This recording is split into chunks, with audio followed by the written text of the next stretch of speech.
My name isn't important. However, what I am about to share is something I think the world needs to know, and I hope that nobody goes through the same thing I went through. For the sake of my identity and safety, I will be using an alias, Melody. To explain to anyone who comes across my story, I'll have to take you all back to when it started, June 3rd, 2011. I remember the day like it were yesterday.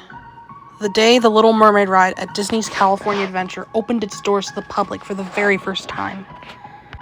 Everyone has been speculating about how the ride would be. Would it be accurate to the movie's plot? Would it feel magical enough? Only the experience of the ride could tell. For those who haven't seen The Little Mermaid, released in 1989, let me fill you in on the plot real quick. Ariel, the mermaid princess, wants to see the human world above, but is strictly forbidden by her human-hating father, King Triton. But unbeknownst to him, Ariel secretly collects things from the human world, and after meeting and rescuing a human prince named Eric, she ultimately vows to be a part of his world. Unfortunately, after her father finds out about what she did, he destroys her grotto, causing Ariel to burst into tears. However, she is then approached by two eels who are the henchmen of the sea witch Ursula.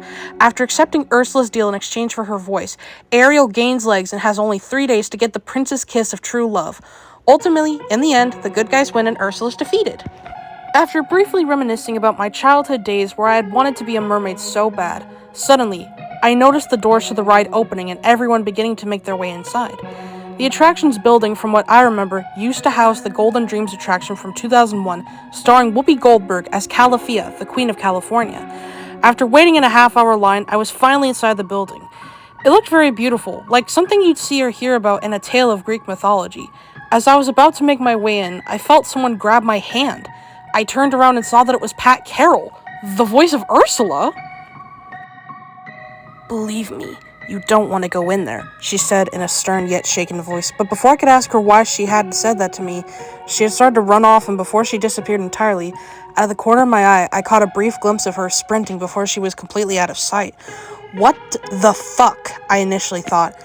Why wouldn't she want me to go in there? Maybe I'm just being crazy, but still, I'll check it out for myself. I finally made my way into the loading room. I noticed that there was a giant mural of Ariel and all the other characters from the film. But for some strange reason, Ariel almost looked like she was crying.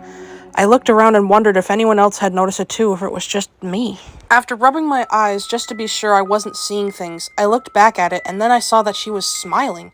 Maybe I'm just being nervous, I told myself. I then boarded the clamshell vehicle. Strangely, for some reason, unlike the rest of the clamshells being more colorful, this one was purple with black. Those were Ursula's colors. Strange, I thought, but I didn't think much on it. Besides, for all I know, maybe it was just a rare variant version to celebrate the ride.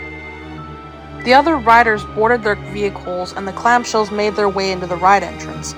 Strangely enough, as the ride started, I noticed two different entrances that had two signs, one with a picture of Ariel and the other with Ursula. One of the signs read Ariel's ending, while the entrance I was descending into said Ursula's ending. That's odd, I thought. Why would there be two different endings? But before I could ponder any longer, my clamshell made its way inside. Instead of Scuttle being there, it was Flotsam and Jetsam. The animatronics of them, or what I thought were the animatronics, had gotten really close to my face and they both grinned at me wickedly.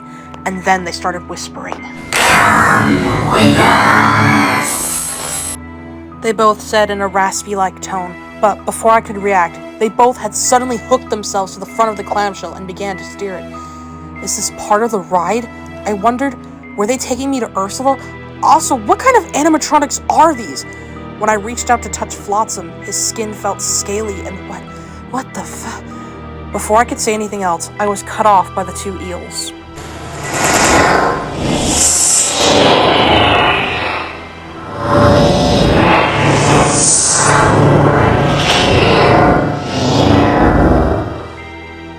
They whispered.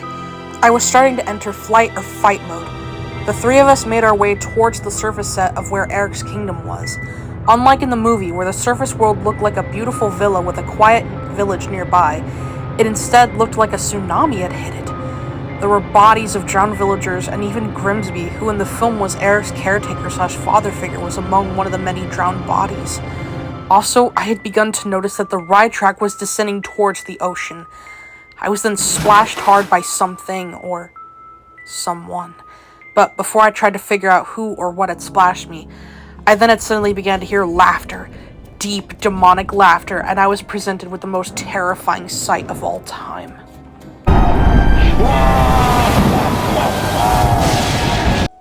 It was Ursula. But this time, she was in her kaiju-like form. She was wearing Triton's crown and wielding his scepter just like she was in the movie. Unlike the scene, however, where Eric rammed the sunken ship into her, causing her death/defeat.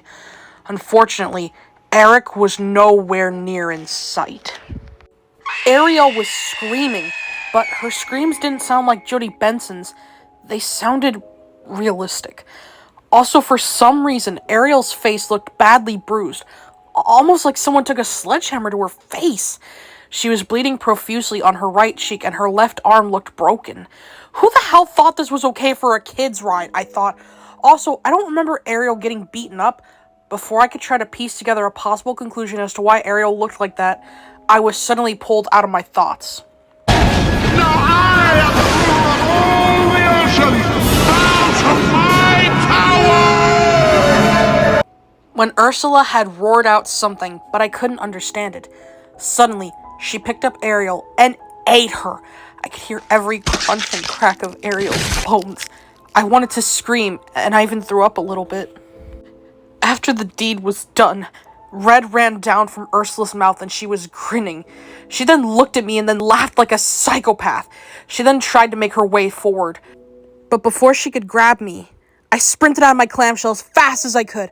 I then made my way into the unloading area and I found a nearby employee and told her in an out-of-breath voice mixed with fear everything that I saw and felt. Her reply confused me. Ma'am, the ride doesn't have an alternative ending. Also, in regards to the throw-up, you probably just got motion sickness. I can escort you to the medical area in the main park. The employee then dropped me off at the park doctor. The doctor unofficially diagnosed me with schizophrenia. A few weeks after my experience, I was contacted by an Imagineer who had worked on the ride. His name was Darian Fudo. He said he has the answers as to why the ride was like that. I also had told him about the park's doctor diagnosing me with schizophrenia. He seems to believe that it's really a cover-up for something much darker than anyone could ever imagine. Tonight, I will be meeting him at the local Red Lobster in my area. Wish me luck.